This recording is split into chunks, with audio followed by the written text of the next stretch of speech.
All right, welcome back to another edition of the Forts Athletics Life and Coaching Podcast. I'm your host, Charles Inferna, and we have an awesome guest today. We just recorded the whole podcast before we hit record. Megan Tomei, throwing coach of Youngstown State. How's it going? Great. Living So, this life. yeah, I know. And we were kind of just talking about like living this life. Like it looks like you're living the life right now. You're pushing your truck, like you're prepping, like you've dropped some serious throws over the last few months. Like, we're all in quarantine here. I'm in New York, you're in Ohio, but like we just kind of, ended with this, but it's interesting now. Like, so you're a post-collegiate thrower and you're Mhm. a throwing coach and you're, pushing trucks and doing all these things on social media. Like when you heard that the trials were going to be pushed back and that the Olympics were going to be pushed back to next year, for you, was that like oh yeah, like I got another 18 months to get ready to go? Like what, because we're talking about like other Olympic, trials competitors, but you're right there. I mean, Yeah. once we actually can have like real meets, like in person again, rather than less like virtual stuff, like when you heard that, like how does that make you feel as an athlete, knowing that you have a little bit more time to get ready for the trials next year? Hard in a lot of different ways. Hmm. So, I was training with the Bonnerchuck program under Rhodey. And the hours that you need to train for that program is like no other program that I've ever seen in my entire life. And I knew it was going to be difficult, and I'm never afraid to say that or like, it's funny when we were at Ashland, AG would always be like, oh, we're going to do this, this, and this. And I'm like, okay. And he was like, what? Like, you're not scared by those comments? Right. I'm like, no. So it's kind of the same thing when Rhodey was talking to me about the Bonnerchuck system. I wasn't afraid of it at all. Um, However, it was very tiring to go through that whole process and to coach on top of it. So, I mean, I would be at the university for over 12 hours a day. Um, so when I heard that it was initially going to be postponed, well, first of all, when everything started to happen, I was like kind of trying to figure out if there's other meets that I could go to. Because at the time we thought that there was still going to be summer meets, where there's still going to be some kind of form of stuff. And I was telling my kids that too. I'm like, you know what, especially the seniors, like maybe we could still like try to train through some of this and then we'll have some meets in the summer. So then if we don't have a season, at least you could see that your hard work is paying off. And it sucks because for my athletes too, I set it up for them where outdoor was going to be everything. For how we're set up as a university and D1 and everything, outdoor has to be it. But with me training along them, I was looking forward to the meets outdoor. I had one meet indoor, literally one meet, and I did not expect to even throw in it. It was totally last minute. So I'm happy I had that one meet that I had a PR with. But after, that happened, it kind of started to sink in more once everything else started to get shut down. And it's like, okay, I'm actually not going to have a season at all. So it was really trying to stay positive about everything, try to find the silver lining. Like you said, oh, more time to train. So the weird thing with this, though, I was planning on my years at Youngstown to be, my first year was kind of like reconstructing the program and training at the same time. I thought about going into Olympic lifting at that time too. And I thought too, I always still want to do throwing in the back of my mind. But I'm like, well, if I get better at Olympic lifting too, then that kind of helps, with, track too, because my Olympic lifts weren't that good. So I try to use that as a bridge. And then once I went into that, then the next year I went full in with Rhodey. But then the year after the trials, I was planning on getting my doctorate at Youngstown and going into physical therapy. So you see where my dilemma was then. So I talked to Rhodey about it. And, we've had some conversations over the athletes and the process of when you hit a bump in the road, different kind of bump though than usual. We're used to those bumps that as athletes, you have to be able to adapt fast. And those are where the high-end athletes are going to be. Right. So this is a different kind of bump that we've never really, thought of or foreseen in the future. And it's something where I was very torn on what to do at the time. And basically Brody's like, you can have some time off, because I was training for 10 months. And he's like, if you want to start up again in August, that's going to be basically like the minimum time for the trials. Right. Honestly, not to sound like a Debbie Downer right now, but I'm honestly not sure if even the Olympics are going to happen next year. Right. With the way things are going, you look at where vaccines are, you look at how training's going to be right now, especially with fall sports not coming back. Right. So it's hard for me to even see where that's going to happen. So I still haven't fully decided whether or not I'm training with track again. But I'm still training right now. I built a gym in my sister's basement, which is amazing. Totally took over her basement. And I was talking to my friend the other day too, and there's so many things. You don't need a gym. There's so many things that you can find out. Like, we have salt in our garage. Like, you got cat litter. There's so many things that you can like make up. Right. But you have to be creative about it too, and a lot of people aren't creative now. Right. And even, look, if you have one other person that's somewhat strong or something, you can do manual resistance. Right. My sister's a runner, but I can still do clean and jerks with her. Sure. So, you have to be creative in times like this to kind of figure out what you want to do with it. Yeah, my initial thought was I could train longer and it would give me more time. And especially seeing the jumps that I had with Rody, I'm like, oh my gosh, what would give me another year? Right. So, and then kind of looking at where things are now too, it's like, okay, or should I just, start my doctorate too? So there's a lot of kind of thoughts in the making here. And honestly now too, to see where athletics are going to be in a year from now too, if football doesn't happen, if basketball doesn't happen, where our funding is going to be. So there's a lot of variables within that one question that I'm kind of looking at. So I'm actually in some classes now for like prereqs within the degree would be doctorate of physical therapy. So I'm taking some prereqs now. I'm still training now. So kind of going to see where this world takes us and kind of go from there. And, it's interesting you mentioned that. I mean, like pretty much everyone at your level, right? You're kind of, life is almost on hold, right? And I had a similar conversation with Lewis, like, right. Coach, what do we do? Like, we're on the cusp. Do we, you train another year and hope for it, or do you get to May and then it's like shut down again?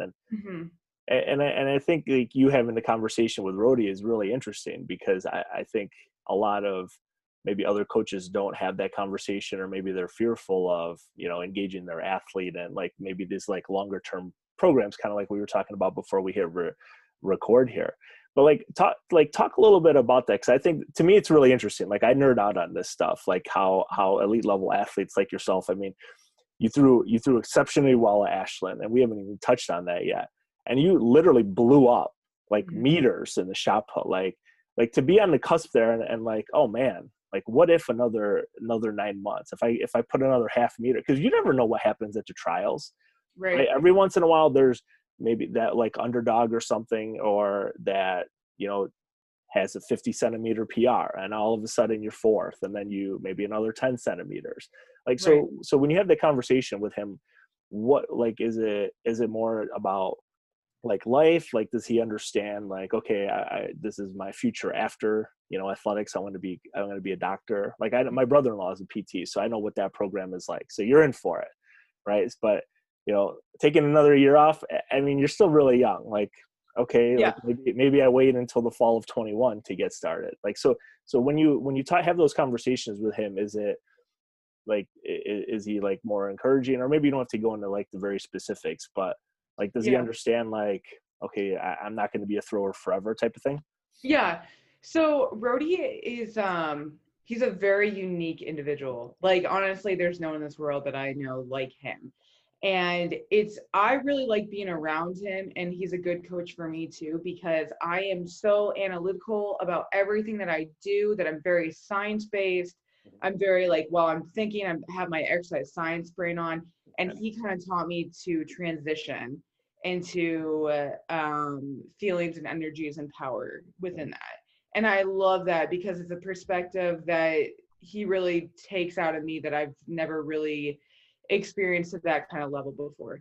I mean, and he was way more into like the verbiage that he uses and the artistic side of things that he has is not like my side of the brain whatsoever. Sure. So when we have those kind of conversations, a lot of times it's about more so life and more so the individual and not so much necessarily about throwing. But he really believes in me too. And, you know, he believed in me a lot out of college and, you know, really saw something in me. And I mean, and he was a D3 athlete too, right. You know, so he's a D3 athlete that ended up being an Olympian, like didn't throw crazy far. I think he had like one or two throws that were farther when he was in college, and then just like kind of knocked on Bondarchuk's door and be like, hey, let me train with you in Kamloops, you know? So he really understands the process behind things. I mean, the timeline of what he had throwing and the energy and power and everything along those lines that he experienced was like very strong compared to other people. And I appreciate that. So a lot of the things that he explains to me, it's kind of like finding things within yourself. Right. And finding, you know, why you're doing it, finding it, you know, like the egotistical side, finding the energy, finding the power, finding it, you know, and he's like, he even talked about me with like Buddhism. And he's like, you know, read some of these books, find out, you know, kind of your path with things and find out, like, he's very much into the throw of being like, you're to find this feeling that you've never felt before. And I started to feel some of it, but he also mentioned, he's like, you're like just about to turn the corner. He's like, you're not even there yet of where you've been. I'm like, shit. I'm like, wow, you know, I'm not even at that turning point. Right. And I've done all this work and I've seen this, you know, progress, but I'm not even there yet. So that's so encouraging at the same time. You know what I mean? Like you still have so much more. There's no glass ceiling. Right. So it's very empowering to talk to him. He definitely has a way with words and the way that he presents things. But I really appreciate him for me because it really turns off a lot of things in my mind and lets me be an athlete. And it really, like, the trust factor I have with him is so high that when I train with him, everything turns off and I trust him completely and I can totally buy in. So, like, when I would train by myself, because a lot of times at Youngstown, I'd be training by myself too, I was trying so hard just to feel the throw and not think about it, that when I hit record and I was trying to watch myself too, trying to be a coach and an athlete for myself at the same time could be a little bit difficult. But sorry, long story short, yeah, we had some very good conversations that definitely helped me along the way and still helps me now. I mean, you've been around some really, you know, great individuals, and, you know, his story is really interesting about, you know, pretty much, hey, I'm going up to Canada to train with, you know, arguably one of the best throwing coaches in the world. But when you were at Ashland, you know, AG was there also, and he kind of did the same thing. So you've been around people that pretty much gave up or put on hold, let's say, maybe that's a better reference, their lives to like chase a dream. Do you feel like I mean, because you're taking college courses, you coach kids that are elite level athletes also, and you're trying to do it all at the same time. Like, as part of you, like, man, like, why can't I just like give up something and just, you know, continue throwing? Like, how, like, you're able to balance that? Like, how have you been able to, you know, you're 18-meter thrower, you have kids that are going to junior world championships, you got all these great you know, other throwers there. Like, how do you do it? I don't have a life. No. Yeah, no, it's not the easiest to balance, but, you know, I always like to choose a hard path too. And there's a reason behind it too. Like, I like to try to be able to succeed in multiple different ways. And, you know, I actually remember talking to one of my mentors about this. I'm like, I have an issue where I like to put myself into multiple different ways. And sometimes it's really hard for me to put all my eggs in one basket. Right. And, he made a comment about that too. I'm like, man, I feel like I should honestly do that. And he's like, people find success in different ways. And that's not necessarily the way that you have to choose. Right. So that kind of took me, and made me think differently too. I'm like, I can actually do this, and it's like, things are a little bit different. You have to prepare for things differently. And I think that's the biggest thing, just the preparation for it.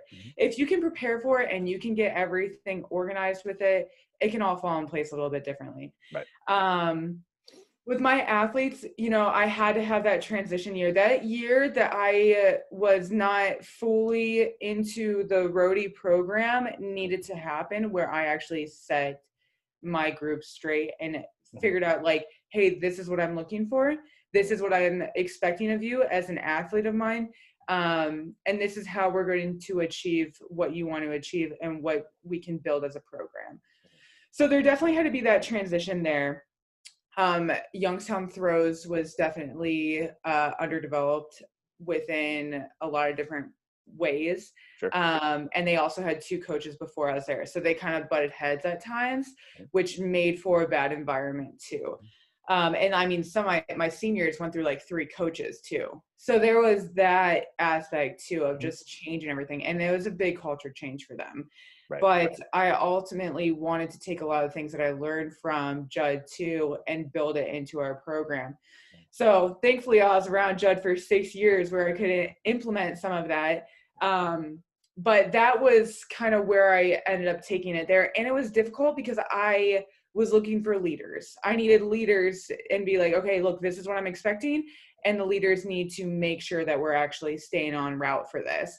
Right. And it's like, without those leaders, it's pretty difficult to have that. And I had some good leaders step up. So that definitely helped out a lot. But I mean, that transition takes a while too. Right. And I'm really excited for the freshman class that we're bringing in with that too. My classes, a lot of stuff that I learned in college are kind of carrying over to my classes right now. The workload of like busy work definitely takes the longest and is more demanding. But I'm a person too of like, I need my sleep. So I'm very big into like, don't mess with me when I'm working out and don't mess with me when I'm sleeping, and then I'll be okay. Right. So, balancing that out too and making sure that, you just have pockets of time for specific things. And the hardest part about that is when people ask you for more of your time and you don't want to be a dick and be like, no. Right. But you have to realize of how you're going to help other people within what you're doing too, and training ends up, I had one athlete that was a senior that I would train with too. And he was a regional qualifier. He wanted to go to nationals. So sometimes I would make him be my training partner, but I would train twice a day too. So it's a little bit different about, timing and stuff. And sometimes I would bring him with me when I went to train with Brody and things too. So, Jud introduced me to a lot of professional athletes, a lot of Olympians. So I want to be able to do the same thing for my athletes as well. So trying to, balance everything out and allow people to take responsibility for what they're responsible for. And that took me a while to get comfortable with because I'm so used to being more controlling of things and be like, no, I'll take care of this, this, and this. It's like, it's actually okay to have other people take responsibility for some of these things. So how did you, like, when you transitioned in, for your seniors, you may have been like their third or, their fourth coach.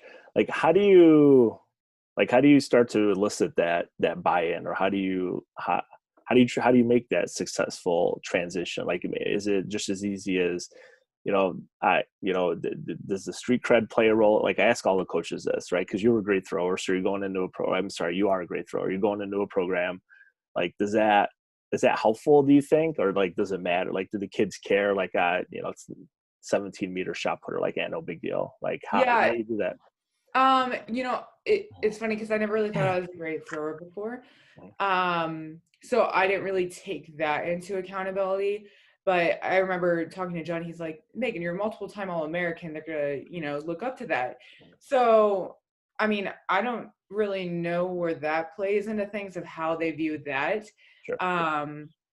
But I think it also helps. For me personally, I would find my buy-in within our program by the way that I can explain things and the knowledge that I can pull from other people that I got.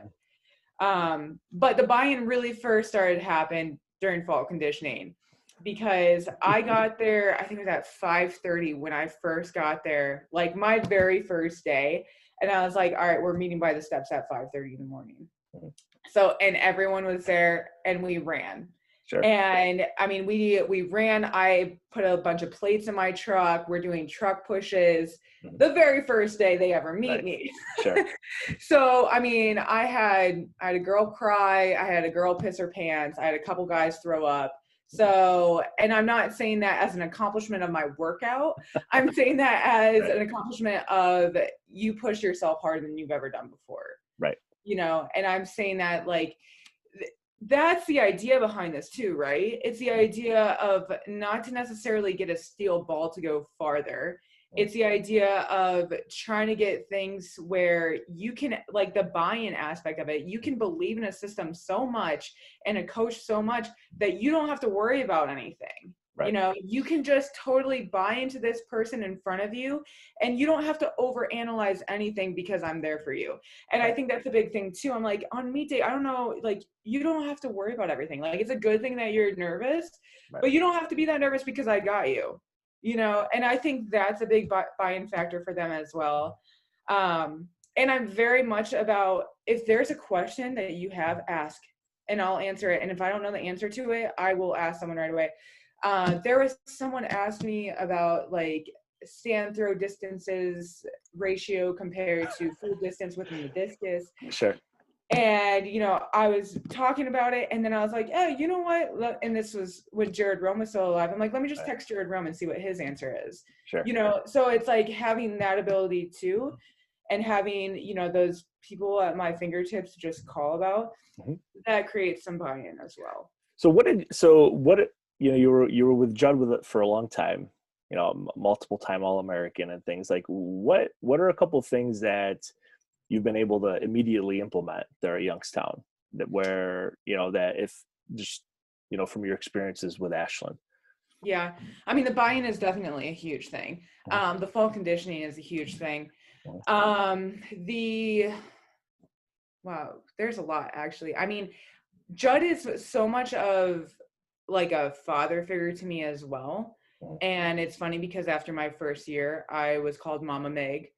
So I think that is definitely part of the implementation too, of realizing that, I'm not just a coach, that there's a lot of different hats that you have to wear. And Jud taught me that. And that was definitely something I implemented very quick. And I think that's where kids get buy-in too. And that, the implementation of just realizing like, hey, this person actually cares about you. And they're not just another coach. And, I think that's very different, like yourself too, of people that can really help in multiple different avenues of life. And, my big thing too is high school is somewhere that you're, implemented with your parents, and you have your friends there, and you have, everything else, a lot of things handed to you, and now you have college, which is your transition into the real world. So I'm there to guide you and help you actually be a woman or man in this society. Right. And that's what I feel like one of my main jobs is. And I think Jud did an amazing job of that. And I mean, if you still see the people that he's in contact with throughout, I mean, I talk to Jud on a daily basis too. So, and I know I'm one of the closer athletes with him, but I know, I mean, how many weddings has he been in, and how, like it goes on with things that I've continued to steal, and I'll say steal from his program. And the other factor is him continuing to build something, like his aspect of, I have this much that I already obtained from all my knowledge in the past, but I'm still looking for things better. Right. So I'm very much like that as well. Mhm. And as him being a head coach, he's able to get some more fun activities, more fun bars, more things to implement that way. And he has a little bit more leverage too. And some of the rulings in D2 are a little bit different too. So he's able to do a little bit more than I can, that I wish I could implement a little bit more like Ashland. But there's definitely a lot that I continue to take from him. I mean, it's a great model. I mean, I can't think of anything better. Like every time I visit and I go into the office there in the field house, like the tape that he has written with the national champions and the All-Americans, like I just, to me, like I'm a hook, line, and sinker. Like I wish I would have known about Ashland when I was in high school in 2000. Like I would have been teammates with Jackie and Adrian, and like I would have been there with AG. But like some of these maybe like hidden gems, I guess that's where like the mystique plays into it. Because every time I visit it, I always feel like, I don't know, it's just interesting. Like for when I try and explain it to people, I'm like, no, you don't get it. Like there's something special here. The facilities, the field house is horrible. You know how many Olympians have thrown out of that circle in the field house? Like, I mean, it's just so interesting that people keep coming back and keep, referring to him for everything. But I guess that's the cool thing about Jud and Ashland, right? He's been there for so long. Like the legacy is, it's pretty much there. Like dare I say, I feel bad for the next throwing coach there, right? Like how do you walk into those shoes or into that field house trying to follow, All-Americans and national champions and all these Olympians? Like it just, I don't know, it boggles my mind. Yeah, that'll be interesting. And I mean, that aspect alone says a lot about the program and who he is. The fact that he had all these offers at all these Big Ten schools, making 3 times the amount that he's making now, and he chose to stay at Ashland. Right. He's very much a family-oriented guy where he cares about the people, and it's not all about money, and I love that field house. Like, the sweat and like nasty things about it are lovely. You know what I mean? I much rather train in a dungeon than train in this amazing, multi-million-dollar complex. So, and that's what Ashland has. And somebody asked me about that too, because Nazareth, where I coach, we just built beautiful field house, right? It has all the bells and whistles, and and it's a D3, and the person asked me about it was like, well, it should, recruiting, it should open up the floodgates, right? Like every kid's going to want to come there. Like, I don't like, I haven't seen it. Like, when I was at Fredonia, we had a field house that was built in like 1981, which was like top of the line back then. Like those things don't, I think from the outside, people are like, oh my gosh, like if you build it, they will come. But I think there's a little bit more to it than just having a nice facility or nice, bars to play with and things. So when you first made the decision to go to Ashland, like what was it about Ashland? You could have gone any place too, right? Mm-hmm. So why Ashland over, maybe like a D1 program or another D2 program in Ohio? Yeah. So I was getting full rides at a lot of MAC schools, some other D1 schools as well. But, Jud did not offer me a full ride, which there's very rare for him to offer a full ride. Sure. But I went to an Ashland camp and I met Jud. And I kind of stood out to him because I could flip a tire and do pull-ups. Sure. So, then he started recruiting me, and then I realized the knowledge that they had at Ashland, and this was going into my junior year of high school. And then I started going up there, and I started training this girl named Kelly once a week. So I was up to Ashland once a week for 2 years. So I was comfortable with it. And I was very comfortable with Jud. And the small interactions that I had with him, I realized how special that place like really was. And I was always very passionate about throwing. The high school that I went to it was very political about things, going to a private school. So I was very much about going into whatever I could do so you could actually see my mark and you don't have to worry about how much money my parents make. Right. So I quickly, went even more into throwing because of that. And I fell in love with Ashland, with the characteristics of the people, and seeing, what Jud made of people, and seeing the All-Americans that he had. And I mean, he's a 4-time Olympian, you know, and honestly, my thought as a high schooler was, I understand how you can be a really good athlete and not a really good coach too. Right. And I didn't see Jud coach that often at that time, but I was like, you know, AG was still there, Kurt was still there. You know, there's some other people. K-Boy still came in quite a bit. So there's quite a other bit of people who were training there post-collegiately. Ryan Lotney was still there. So I'm like, you know what? If I can't figure out his terminology, or if something that he's saying isn't clicking with me, then I still have a range of people that could actually help me out a lot.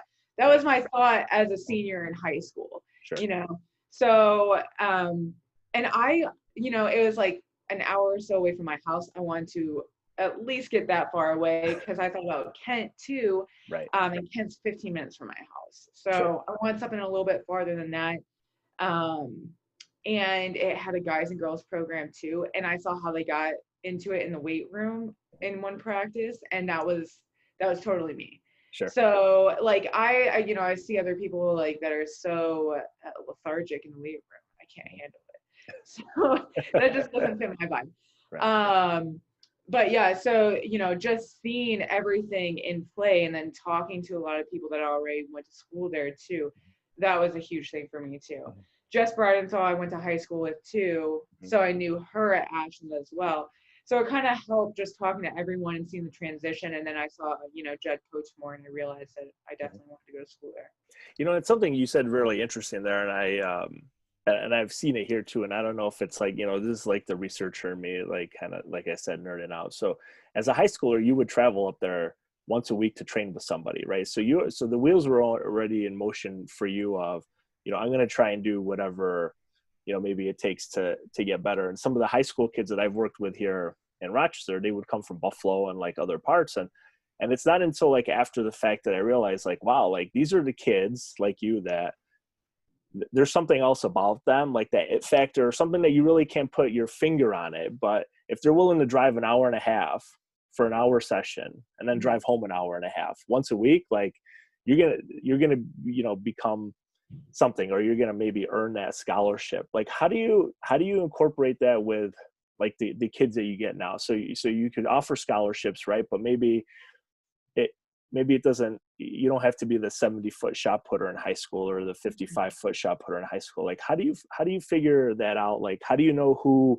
you know, you're going to fit our program? You might not be, you know, a 200-foot discus thrower, but you're going to become a 200-foot discus thrower if you come here. Like how do you figure that out? Yeah, so recruiting was really weird for me at the start too, because I was so used to Jud, and he doesn't really recruit. So he doesn't have to, right? Like, I know he doesn't have like, to. you know. Yeah, so I was like, well, hell, how do you do this?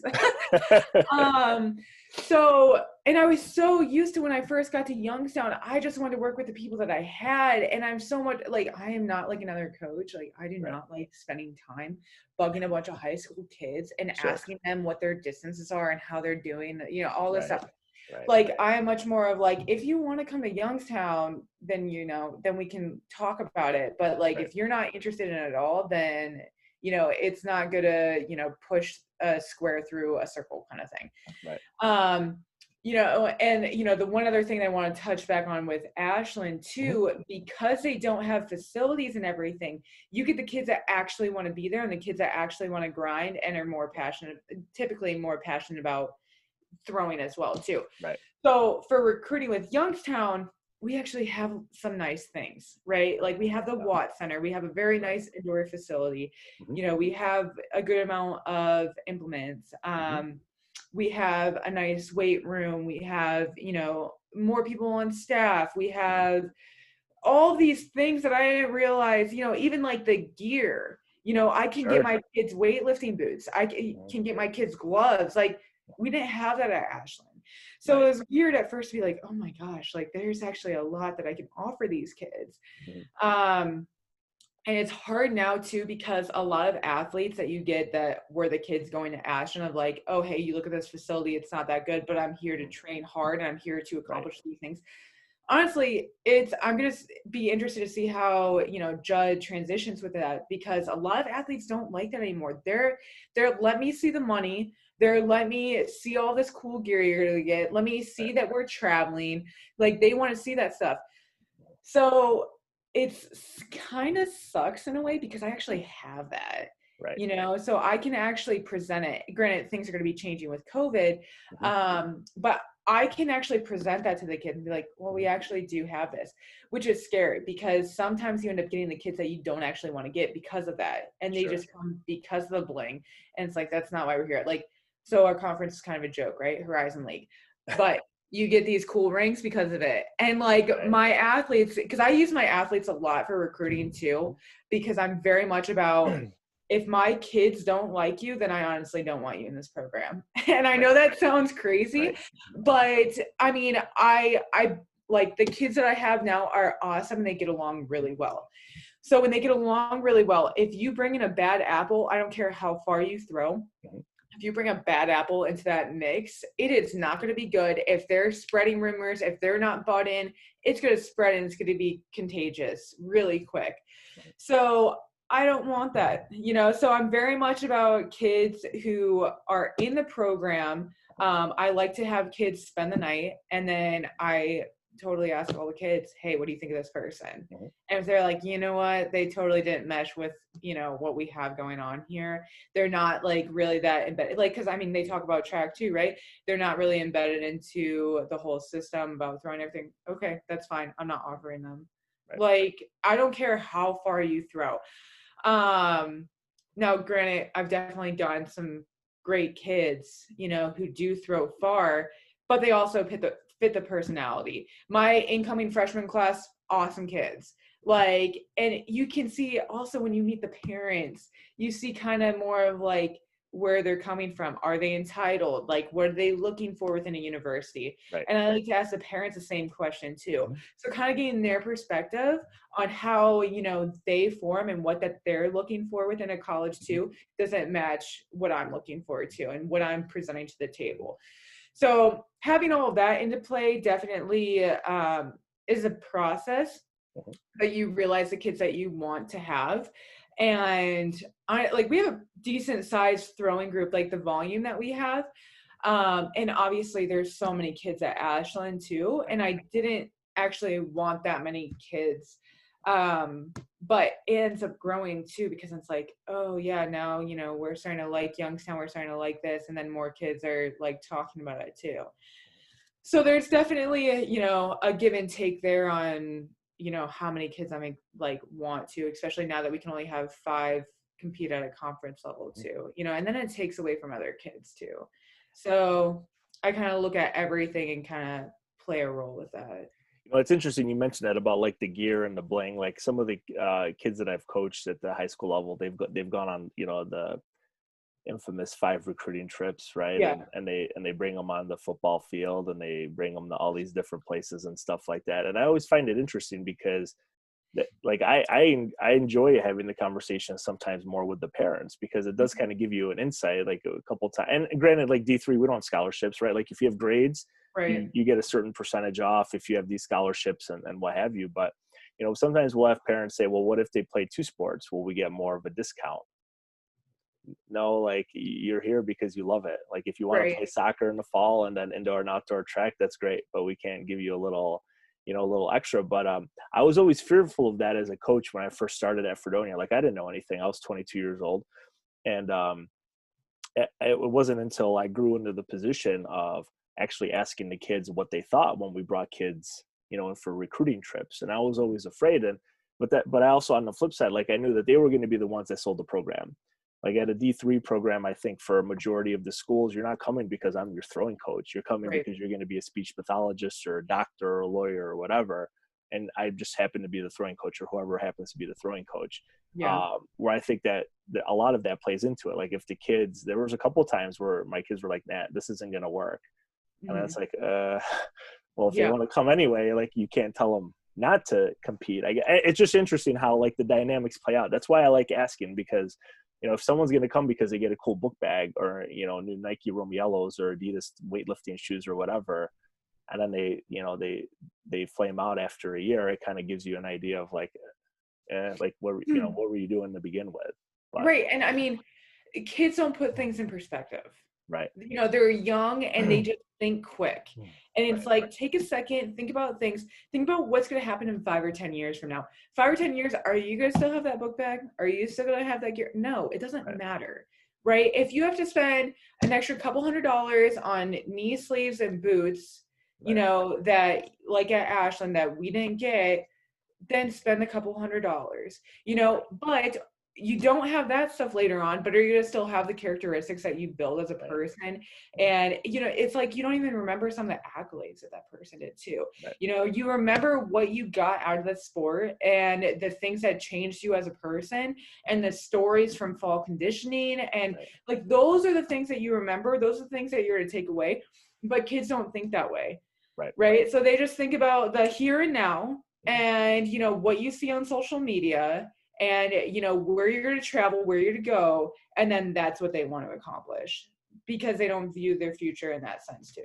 And that, from a coaching perspective, that's really interesting. Like when I first started coaching, there wasn't social media, right? Like I'm quite a bit older than you. So in 2004, when I started coaching, Facebook was around, but you weren't posting throwing videos on there. Like it was more of, engagement and whatnot.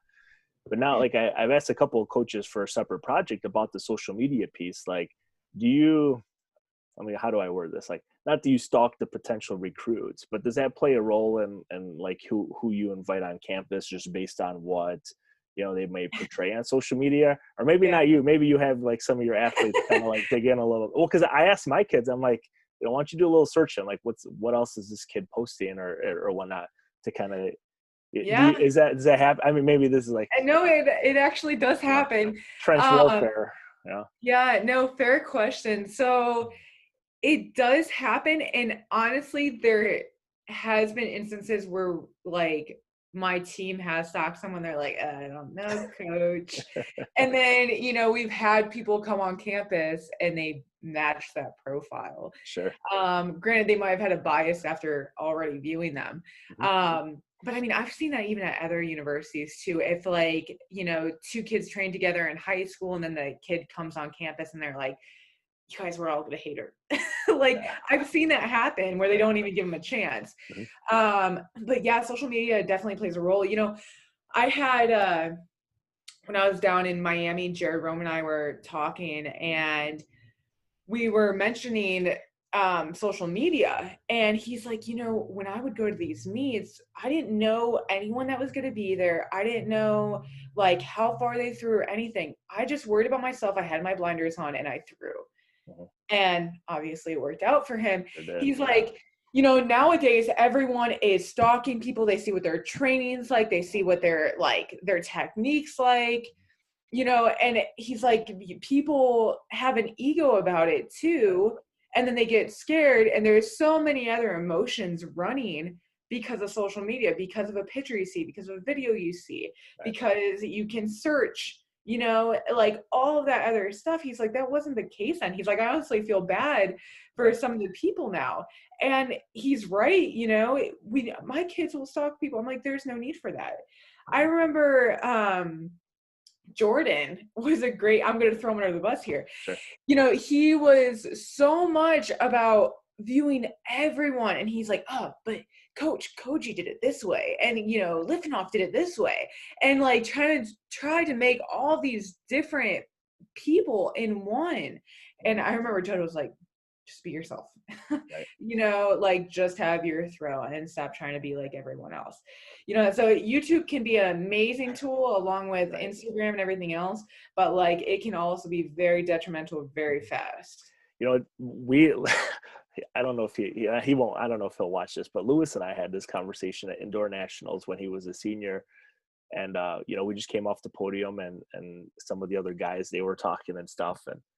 And they go, so, what kind of style is that? And off the cup, he's like, the style that wins. And I didn't even like have a chance. Like I was like thinking in my head, oh, this is what we did. And he's like, no, it doesn't matter.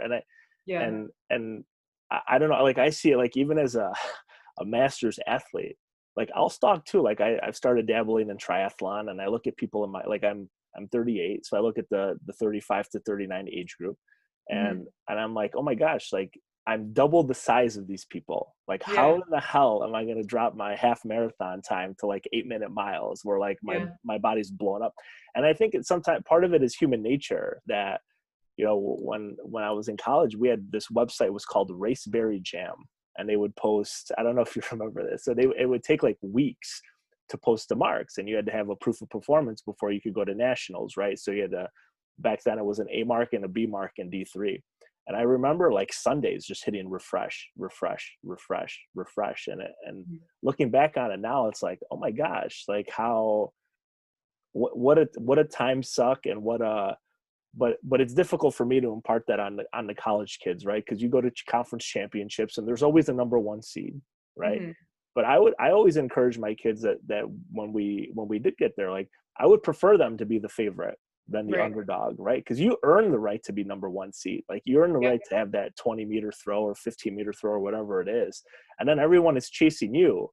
And there's only been like a couple of athletes that I've coached that have actually been able to wrap their minds around that. Like, that's right. Like I have the chip on the shoulder. Like I'm number one. Like you have to beat me, not the other way around.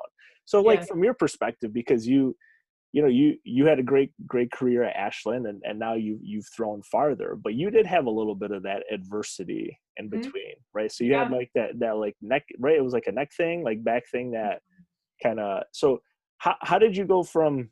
I know I'm jumping all over the place now, but like you threw well. You had that issue, and now you've PR'd like head and shoulders farther than what you did in college after this. Yeah. Like how does that play into your? Well, tell what happened. Like how did that? Yeah, I know. I know. I'm sorry. I just want like 8 different directions to get all over the place. So in college, I was like the underdog, and I was ranked first before too. So I definitely see both perspectives on things. And as an athlete, your mind is developed differently within the two spots as well too. And the preparation for it and the way that you go into things can be seen a little bit differently, but ultimately on meet day of the national meet on the Olympic trials, it's clean slate for everyone. There's no marks, you know what I mean? So really, if you're ranked first, if you're the last one in, I've been both positions before. When you have that, like, it's game day no matter what. And honestly, you are the only one in that ring at that time, and you need to make something happen. Right. So it's, no matter what, the mindset that you have on that day is huge. And honestly, I think more coaches need to talk about the mindset of things. Because, thank you. Yeah, I mean, one of my degrees is in social work too. You are the only one in that ring. I can only influence you as a coach. I can't I can present things to you, but I am not in your head at that moment. Therefore, I cannot change what's going on in that ring. Right. So talking about the mindset, having the mindset to be able to have a guard at your mind to, accept the things that are allowed to come in at that time and to not, are huge. So that's what I ended up obtaining a lot of things throughout my injuries and just knowledge and becoming a different person because of it. So in a way, I'm happy they happened because I learned a lot from it. After let's see, what year is it? I kind of get confused on some of the years sometimes. Today it's 2020. I know. Okay. Yeah. So it's like 4 or 5 years ago, right? Yeah. My freshman year. Yep. So I was a redshirt, and then my freshman year ended up being 10th in the nation in both. And then my second year, I got third in the shot put, and went in the weight and the shot put and the hammer and the shot. And then my fourth year, I ended up having a bad back injury. So had some disc out, had, a lot of back issues. The weight did not treat me well that year. Sure. But with that, so same thing of like me traveling once a week to Ashland, I did the same thing. So I was like, I'm going to do whatever it takes kind of thing. I didn't same thing with Lewis. Like, you don't think, you just react to those kind of things when you're that kind of athlete. So it's like, okay, thank God Jud had the people that he had in his corner, because I went to Dr. Novelli once a week, at least once a week. I went to the trainers every single day. My my teammate's mom was a PT, so I was going to her and getting her opinion on things. Right. And then I started seeing Rich Alm in Columbus. So I'm literally, it was hard with classes too, because it's like, I'm going here once a week in North Canton. I'm going to Columbus once a week, like doing everything I possibly can to fix my lower back. But then, you know, you meet a lot of really cool people along the way. You get really good connections along the way. It's an unfortunate way of meeting the people. But you build such a, you know, strong mindset along that time too, because that was devastating. I was ranked first in the nation in the shot put and third in the nation in the weight throw that year, and I could not do anything. Honestly, I probably shouldn't have even gone to nationals. But, you know, that was the same year I won conference in both too, and then everything, you know, kind of went south from there. So learned a lot from my experience within that. And then the following year, you know, coming back better than ever, things are going to be great. And then I dropped 245 pounds on my neck doing behind the neck jerks. And I didn't think anything of it. I'm like, feels kind of weird, like whatever. And then the next day I went to go throw the weight and my whole left arm kept going numb. And I was like, it's kind of weird, but just kind of going with it. Sure. And then I went to go bench, and I mean, I put 135 on the bar just warming up, and my left arm wouldn't go up. And I'm like, ooh, coach, I can't bench. Like, I don't know why. And he was like, that's weird. And I don't know what was honestly going on in his mind in that second. But I couldn't bench, you know? So then had the MRIs done and everything, and still try to rough it to nationals that year too, which was also devastating. But like I said, you learn a lot from it. And now those lessons are something that you learn more of, like, not just being an athlete. Like, you put everything into something and then it just vanishes, you know? But you can't be afraid of that. You know, you can't be afraid of failure. You can't be afraid of getting injured. You have to just go on a limb and just go 100% in. You can't be worried about that stuff. Like, I was never worried about it. After I injured my back, I wasn't worried about it afterwards. Like, just keep going. So then I had, you know, that instance happen. And then after that, actually with that too, I ended up getting an MRI of my neck, and the doctor said that I was going to get paralyzed if I continued to throw. So then I had to go through even more rehab through it, meeting the same people. I mean, like, those guys helped me out so much. And then after that, they found out my thyroid wasn't shaped right. So then I went to go see Dr. Serrano and had even more. And then, you know what? It sucks, right? But it was a blessing at the same time, because I got to get close with Dr. Serrano. And from that, I ended up meeting more people too. And then after that, I got a 6th year, was granted a 6th year, and I was like, okay, now known as Granny on the team. And then I had a cyst on my spine going into my last season. And it totally messed up my central nervous system and everything else. So things happen for a reason. So it's hard when you put so much time and energy into something and then having those kind of outcomes from it.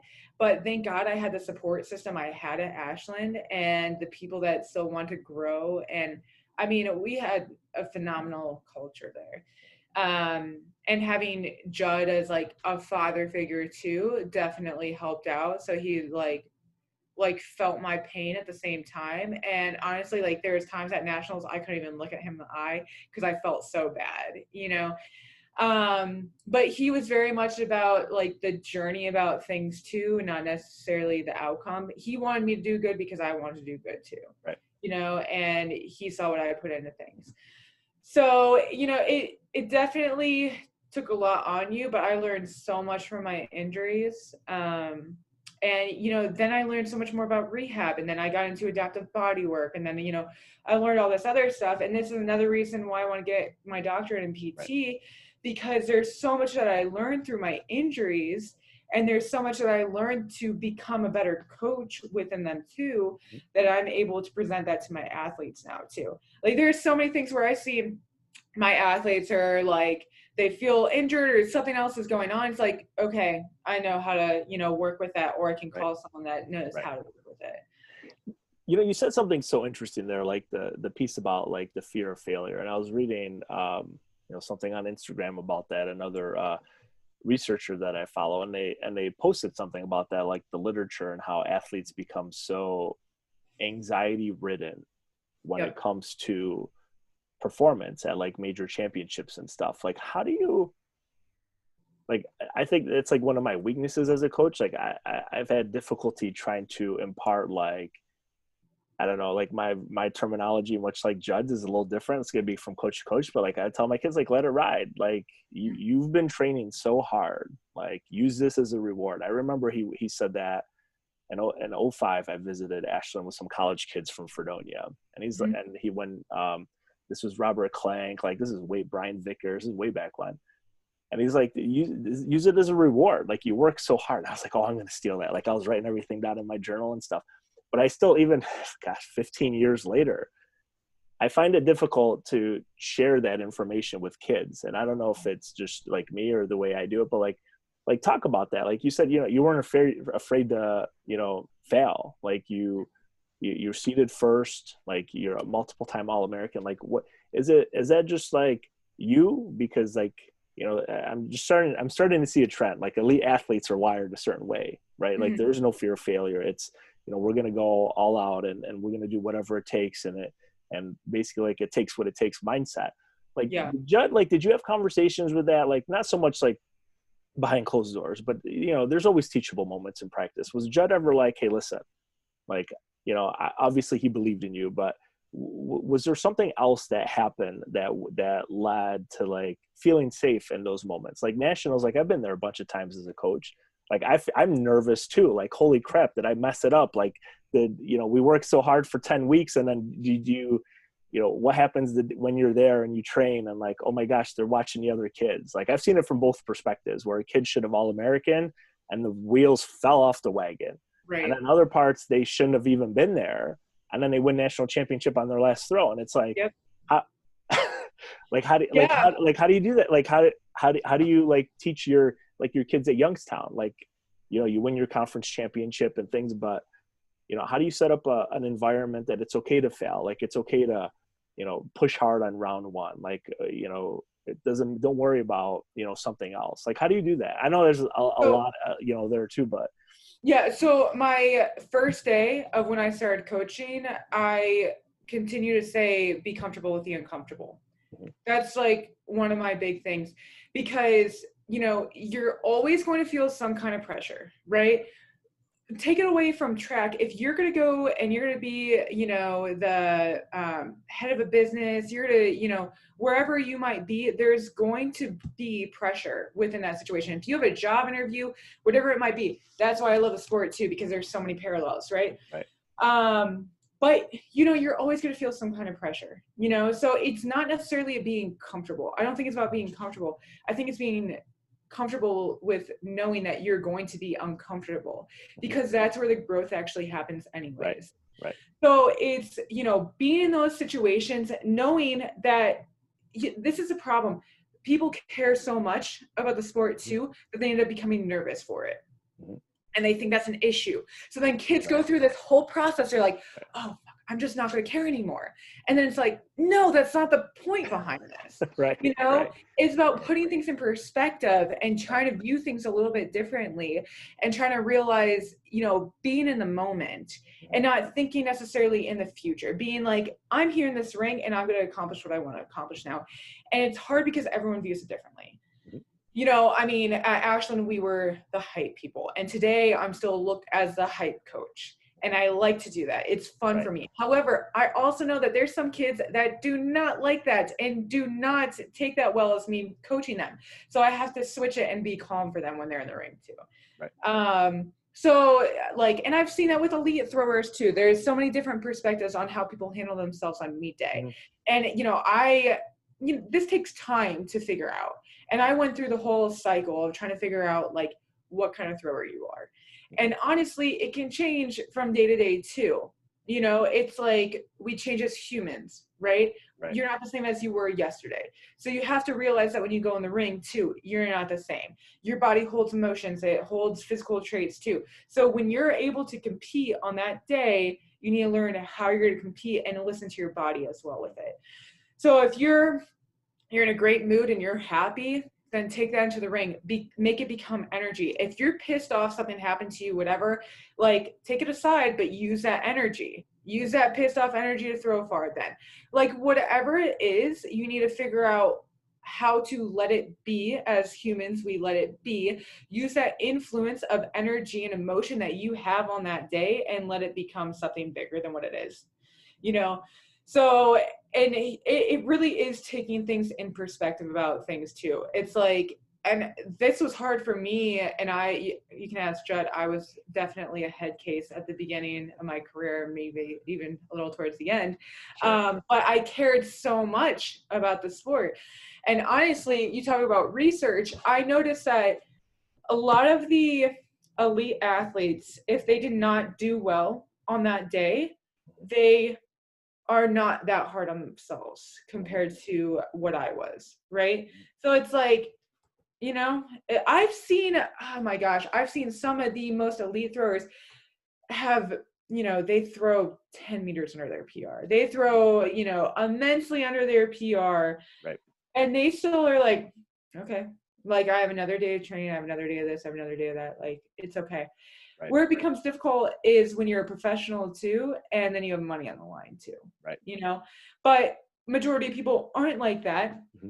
So when you're able to channel that energy from what happened in that meet and not be strictly down on yourself, because I was so much like that. I mean, I was an asshole.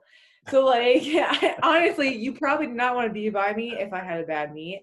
Like I felt bad for the van ride back sometimes because I know that I was like, it was pissed off. It's like, I didn't want it to be like all about me. I was just upset, Right. you know, about the situation that unfolded. And I realized that it didn't have to be that way.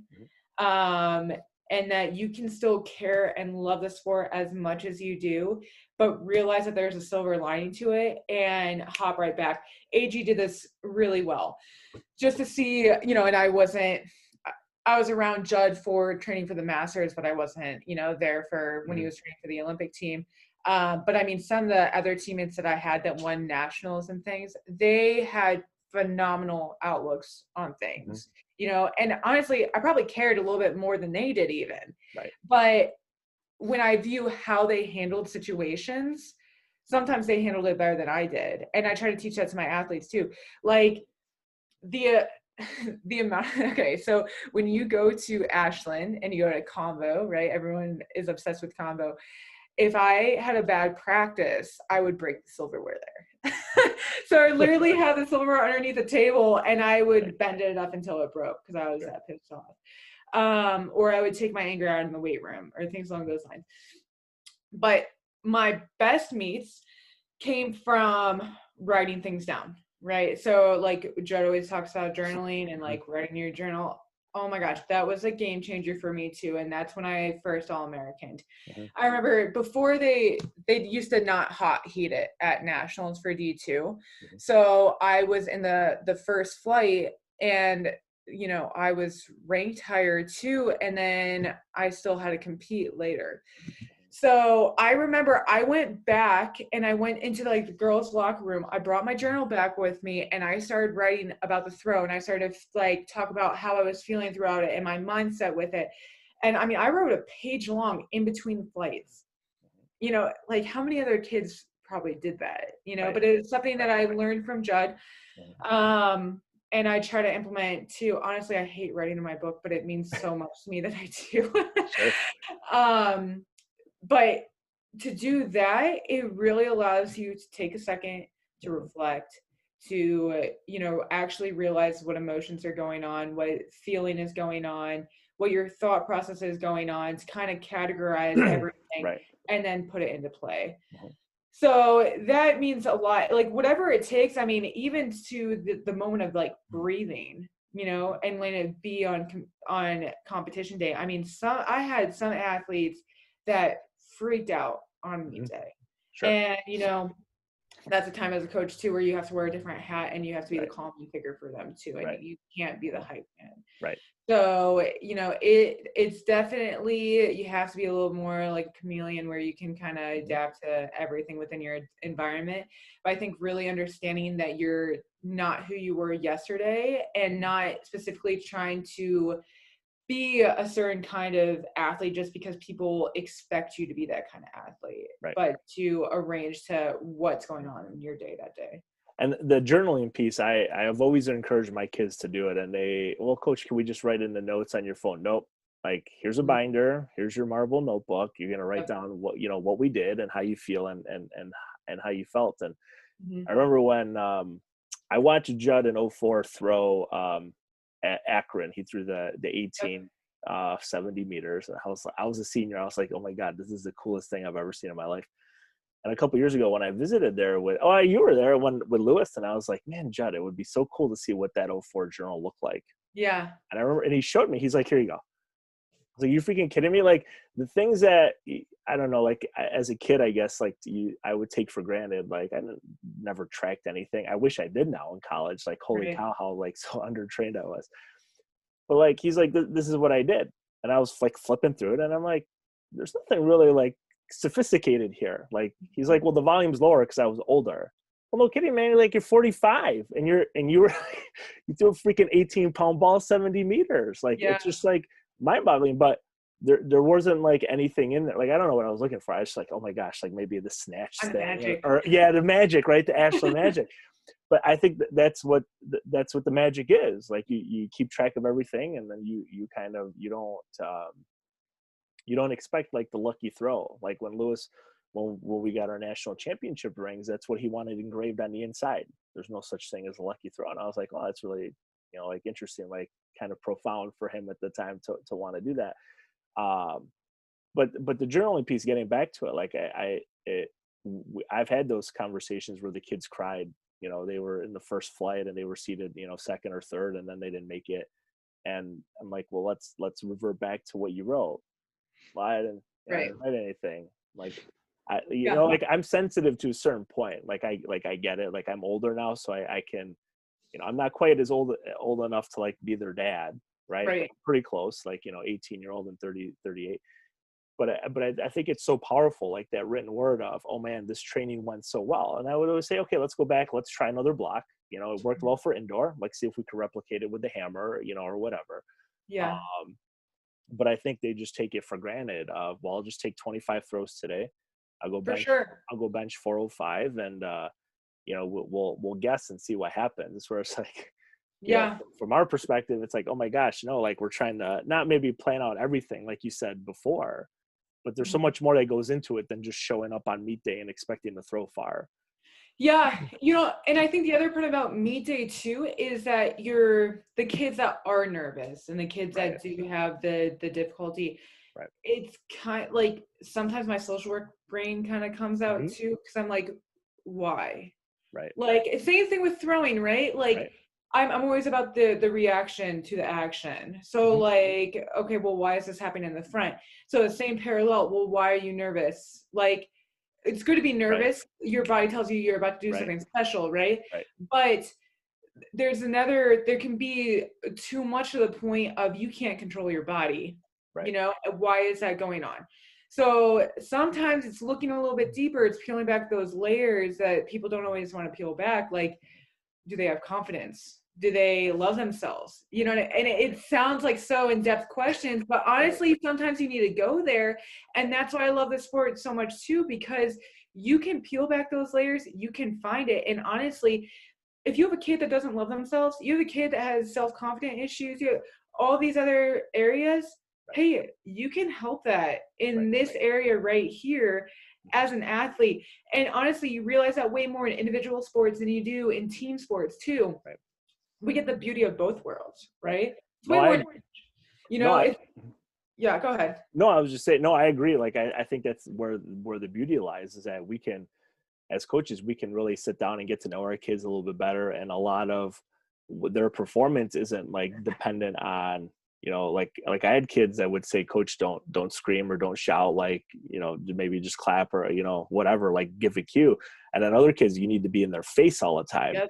And if you don't know that, and if the teammates don't know that, then it doesn't create those, you know, those circles of, you know, to instill confidence or efficacy, you know, for the kids. And even like, I wish I would have known that when I started, like as a, I don't know, I consider myself, I don't know, I've competed in like half a dozen races, but Yeah. like, it's just, you know, so like I have 3 kids, and I don't know if subconsciously in my mind, it's like, well, you know what, I only got 4 hours of sleep, and this, you know, this 50-mile bike ride isn't going to go really well, but like Right. you bank it, and it's like, okay, you're just doing it. Where like 10 years ago, when I was still trying to be a cool power lifter, oh my gosh, like it would have been horrible. Like everything was like planned out to the second, like how my bag was packed and everything. And now it's like, oh shit, like I forgot my goggles. Like, Yeah. how am I going to swim in this lake? But I don't know. I think it has to do with expectations too. Like I'm not going to win like my age group. Like well, I did win the Clydesdale once, the guys that are over 220 pounds. So I got a little pint glass for that. But like, I think expectations have to have a lot to do with it. And if you don't, maybe, and that's just a criticism of myself, like I don't, you know, I'm not going to run or complete a sprint triathlon in under an hour. Like it takes me an hour and a half. Like I don't weigh 130 like these dudes, you know, I'm 250. So, you know, I think that has something to do with it, but we can cultivate that. And it sounds like you're doing a great job there. I mean, you coach athlete to, you know, junior worlds, and we haven't even talked about that. Like what you know, now you're on the other side, right? Now you're going to this major international competition. You're the coach. Like how do you prepare your kid for something like that? Because that, I mean, that's, you know, that might be, you know, new for them. Like how do you keep them on, you know, even keel before they get ready to compete? So he really had to train for a long time, which you know, at the beginning of the year, his name is Zach Gum. And at the beginning of the year, he said, you know what, coach, this is one of my goals. I really want to represent Team USA in U20s. I'm like, okay. He wanted to, you know, throw over 55 meters in the discus. He wanted to break the school record. He had a long laundry list of things that he wanted to accomplish. Sure. And I said, listen, like, I'll draw out the blueprint. We can make this happen, but you got to stay on focus and you got to, you know, completely buy in, and we can do some things. Right. So we did, you know, and we were able to fight our entire way through and build to what we wanted. But there is so many practice. I mean, after, you know, the regional and national meet for D1, it's a long time before U20s. So not only you have, I mean, gosh, you have to peak then, because he went to regionals. You have to peak at regionals. Right. You know, we didn't peak for conference. Right. You trained through, and then we went to Myrna, Florida, where we ended up qualifying for U20s, and then you go to Puerto Rico and you compete. So it's like, how many times can you ask this kid to peak? So that's where it's huge too, to be able to be like, okay, look, it's not necessarily about competing or about peaking. Sometimes it's about competing on that day too. Right. And that's where the mindset is such a huge thing. So I mean, there were so many times where I was just coaching him one-on-one because the other kids had off or some kids were home, some things along those lines too. And I was training at that time too. So sometimes I would train with him, and then that's a different perspective too, because then he's like, okay, I'm seeing how she's training. That's different than how, you know, some of the other kids on the team train. Right. You know, that's when you view things a little bit more and, you know, I was more of a serious person when I trained. I remember training with Kurt, and like he'd be talking about movies and all this other stuff, and I'm like, oh my gosh, I'm like, I need to focus. Like I can't be doing all that when I'm training. Like afterwards, sure. You know, but at the same time, it's kind of good to have some of that lightheartedness in between throws too. But you know, that's what I really appreciated about Rody too. If he, you know, knew I couldn't talk at that time, he would not talk. You know. So, you know, Zach Gem definitely had the mindset that I was looking for in an athlete, and I really appreciate that, which is funny because one of the reasons why he came to Youngstown was because of the facility. And I'm like, I don't know about this kid if that's his reasoning why. But he totally bought in, and, we were able to accomplish what we wanted to. And I mean, this kid to this day is just one of those athletes that you want to have, and he's going to be a great leader for us. The amount of podcasts and little clips that he sends me over this entire quarantine is amazing. You can tell this kid just wants to become a better person too. And that's why I love mentoring him, because he is a blank slate and that he actually does want to get better. And there's a lot of things that I implemented through the Bondarchuk program with him as well. And it's really fun too, because the lifting program, I'm able to kind of adapt to a lot of the different things that I wanted to. And then the mindset that I have of body comes into play too. So he has his own style of throwing. It's not, precise to any one person. Like you said, it's the style of winning. Right. So, having those kind of athletes definitely helps. And he's adapted. Oh my gosh, the Zach that I had the very first day compared to now is completely different. And I know it's just going to change even more until his senior year.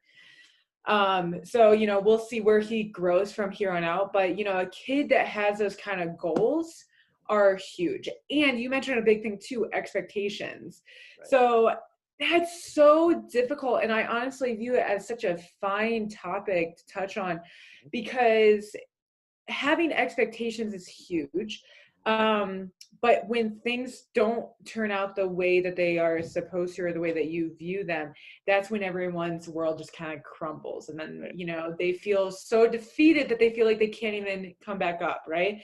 Like I had another athlete who got injured and had to have a couple of surgeries because of it too. Well, they expected to be on the national level by now, and now they're not. Right. So what do you do with those expectations? It's like Jud thought I was going to throw 50 feet my freshman year. I didn't. What do I do with those expectations as a coach and an athlete? Right. So it can be very hard and very touching, but at the same time, when you see, okay, well, my goal, Zach's goal was to throw over 60 meters this year, to make the Olympic trials, to do all of this now, because he's already starting to climb the ladder. Okay, well, now I have to make the blueprint for you. Right. We have to take what we learned from those past years and collaborate into the goods and bads, and how we're going to alter things, how you're different as an athlete now than you were before. You have to take all those into account, and sometimes people don't, along with the ability for the mind to function, the ability for the, small details to come in, the big details, staying back to the basics, like how the athlete runs. Right. So there's so many things to consider. And, people sometimes talk about how things aren't just a cookie cutter shape, right, but they don't talk about the details that you have to do in order for that, to become, and, those take years to figure that out too. And it takes talking to a lot of people with it too. I'm still trying to figure it out. Like when I've had some athletes, not like confrontational conversations, but just ask I don't treat them the same when it comes to performance. Right. So if we have kids that they want to go to nationals, or they're on the cusp there, so the plan's different. And I had kids call me out on it, and they're like, well, you're treating certain people differently. And I'm like, no, this is what they expect of themselves. So this is how I'm going to treat them. Yeah. And then for them, I was like, okay, you're a freshman, you're, in this case, you're 31st shot putter. You want to throw 33 feet. Okay. So we're going to get to 33 feet. This person over here wants to be an All-American or a national champion, or they want to go to the Olympic trials or whatever. Right. It's different. And it was difficult for me to have that conversation. Like when I was at Fredonia, the first year, I was coaching one of the kids that was my teammate, and we ended up going to nationals, and she was seated, I think, 7th. And the day before, we weren't going to practice, and for whatever reason, and the wheels fell off the wagon, and you know how the story ends after that. Yep. And then the next year, we got a kid that she broke her record as a freshman, and I was like, ooh. I can't let this happen again. So then it was more conversations and more engaging about, what do you expect of yourself? But then what do you expect of me? And even in my coaching circles up here, people think it's so weird. I can't believe you ask your kids what they expect of you. how am I supposed to know? Like, Yeah. we're D3. Like, if I get a guy who throws 50 feet in the shot, that is like, you know what I mean? Like, Yeah. but in Ashland, you have like 10 guys that are doing that. So the Yeah. expectation is different. But I think that's difficult for kids to understand sometimes, that they come from maybe this coddled environment where in high school they are the superstar. And then you get to another place where you're like the third or fourth or fifth. And not, like Nazareth was, we were okay for a couple of years, but it's not Ashland, where if you're a 50-foot female shot putter, you're like the fourth person on the team. Like, Yeah. that's a lot for kids to comprehend. And if you don't have those conversations with them, I think as coaches, we do the athletes a disservice, because then if they have one perception of how they think things are going to go, and then it doesn't happen, then okay, then you have your journal, then you can reflect back. But if the conversation doesn't happen, and then they have a poor outlook of, the team, or that's where, the culture Right. can kind of start dissolving a little bit. But, I think that's okay for coaches to be able to do that, because you have to meet the needs of your kids, right? You have a kid that's going to junior worlds, like, your season is extended. So you're not doing the same thing in the weight room. You're not peaking for conference. Like, Right. we did that with kids too. And it was difficult for them to wrap their heads around. I'm like, listen, you're 3 meters ahead. Like, it's okay if you don't break the conference record. Like, we're looking at something bigger. And it took a while for them to get that. But then once they get it, then it's like the light bulb goes off, and it makes it easier down the road. But yeah, I can only imagine at the D1 level how, like, you're balancing all these different personalities, and you have scholarships, and I don't know how that plays a role into it, but yeah, if you're not having the conversation with the kid in August or whenever they step foot on campus, how can you expect something magical to happen if you don't ever have a conversation about it? Right.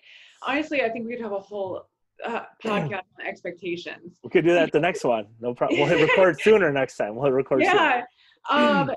Because it is really difficult, because it's like you see a lot in this kid, right? And you expect them to be at a certain level because of it.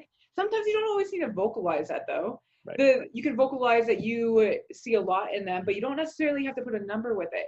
And it's hard with throwing, because there's always numbers everywhere, right? In practice and meets, like, it's like you're constantly being judged and you're constantly being tested every single throw. Right? Whether it's a distance, whether it's a coach's comment, whether or not you achieved the technique that you wanted, if you had the emotion right with it, like, there's so many things that are constantly being judged with you. So I think it's important to, like, step back sometimes and see what the expectations are too. And I think it's difficult now with kids, because kids either have too high of expectations or too low of expectations. They either see nothing in themselves, or they think that they're going to be so amazing that they're going to throw this, and this, and they think that the ladder of throwing and lifting is just going to be, a linear periodization. And sometimes it does not go that way. Majority of the time, it does not go that way, right? You have these stagnant time periods that you're going to have to go through, and then you're going to have these leaps and jumps other times. So viewing things properly, and I think sometimes it's about, trying to do the best that you possibly can within that area. And I think that's what comes down on meet day too, of just trying to do the best that you possibly can and not having any regrets with it, And I think that's why sometimes you have to have no fear about things, and you just kind of have to go. Like, you have to go now, and you need to make it this time. And it's like, what are the consequences if it doesn't happen too? What are the consequences if I don't meet my expectation now? What are the consequences if I don't meet my coach's expectation right now? And kind of viewing things for what they really are, instead of just a thought, right? Because expectations are thoughts. They're thoughts that you want to make reality. And sometimes it's not always going to be that way. It's kind of like, I was talking to my friend the other day too, and we were talking about, like, if you hire someone, and it's like, well, if you hire someone, if they meet 80% of, my expectation, then it's probably honestly a win, because they're not in my head, So sometimes it's not even being about the 100%, but, being where I want to be. And sometimes the expectation isn't necessarily a distance. It's just knowing that you're on the right path. And I think that kind of needs to be more of the set of things. It's a critical thinking that kids aren't doing so much now because things are handed to them so easily. And it's just this simplistic thing, which you got to look a little bit more in depth sometimes of how to critically think about this, and having expectations that aren't necessarily as bold as just a number. Like, I mean, there was kids that I went to school with too, they would have, 17 meters on their wall or 18 meters or whatever it might be. And that was their expectation the entire time, is just to look at that wall. I get it. I know people that did the same thing on their shoes to constantly remind themselves, kind of thing. Works for some people. It scares the shit out of a lot of other people, so it's working within that pressure and continue to be uncomfortable, comfortable with the uncomfortable, and trying to build something that you've never built before. I was talking to a coach about that. I mean, you must have been listening in on the conversation, like the exact same thing of like high school athletes, and how, guys like the mythical mark, like if you throw 60 feet in the shot put or 200 feet in the discus.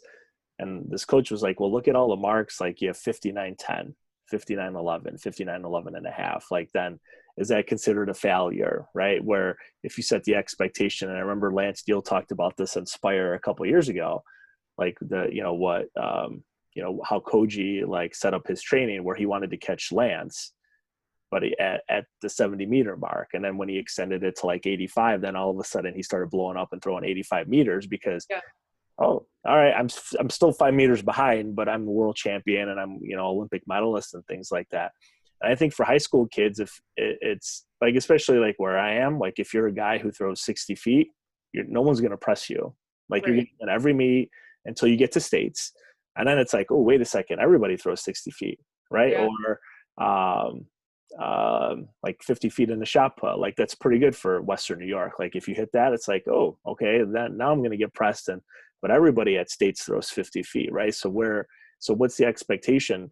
And I was always okay with going a little higher, because then if you don't meet it, then at least it's you're still, you're still striving towards something. And I was one of those kids in college. Like I wanted to throw the weight 50 feet, and I did it, and I was like, oh, like I don't feel any different. Like like I worked 4 years, and it's like nobody cares. Like I was competing against 2 other people, and it was so deflating to reflect on it now as an adult. Like, oh my gosh, like I don't know how many other coaches like you and I are having conversations like this, because I think it's so important. Like there's so many other factors that play a role in this, that you can't just, kids are savvier now. Like they follow coaches on social media too. Like they see what's going on. So it's not just us as coaches trying to impart our wisdom on the kids, but the kids are trying to match up with, okay, who, I see how this coach interacts with this person, and I see how the kids, share stories about their coaches. So maybe it's a really interesting topic. We could probably go another hour, but I just realized that my kids downstairs are flipping out and it's lunchtime. So we probably got to cut this one a little short, but I do have one more question for you though. Mm-hmm. What you touched upon it like an hour ago, and I wanted to get to it, but I didn't want to interrupt. Like, what advice do you have for people that, they graduate from college, right? That you're an All-American, Division 1, 2, or 3, whatever, national champion, and they're at that fork in the road, right? Do I continue training? It's 2 years to the Olympic trials, or 3 years to the trials, or do I don't know, settle? Like I tell my college kids, don't wake up when you're 38 and be like, oh, like I should have done this, because then you can't go back, right? Right. So if one of your kids came to you and was like, hey, listen, Megan, what do I do? Like, what do you tell them? Like, how would you share that with them? Yeah. So I've had kids do that before too. Right. Mm-hmm. And so, I mean, out of college, I threw distances that were farther than what my mark actually looked like too. Right. So, I mean, I threw 55 feet with Jud in practice, with Rody in practice, but my PR was only 16 meters. Right. So it didn't look that far, and it sucked because, in my mind, I knew I was a better thrower than what appeared on paper. Right. But at the same time, I knew that I still wanted to accomplish something. So for my words of wisdom with that is figure out your why. If your why is strong enough of why you want to continue to throw, and you list it out on people, like honestly writing it down and figuring out why I'm doing something. If your why is bigger than why, like what you're doing right now, then you can always go back to that, and then you should never regret anything. Because I think there's way too many people that, you're right, that don't do it. I know kids that literally did amazing in high school and then go to college. They ended up dropping out of college and they still talk about their success from high school. You know that they regretted so much not continuing college.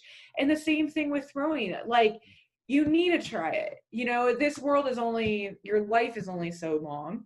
So I say, you know, make a list of things that you want to do, things that you want to accomplish, you know, who you want to become as a person too. Write down everything. I literally just told one of my athletes this. Write down everything that you want to accomplish and then look to see if your actions that you're going to do follows that. So if your actions are, I want to figure out more about myself and I want to be able to do that through throwing, great, train more. Like, train again another year. Realize that training post-collegiately is a lot and that, you know, the difficulties behind it. And I think also talking to people that have also done it is a huge aspect. So I think talking to the right people, figuring out your why behind it, and, you know, finding a mentor and honestly a coach while training post-collegiately is huge too. But you have to follow the proper steps, and you know, everyone has different steps for it too. But figuring out the why is definitely the biggest thing to it.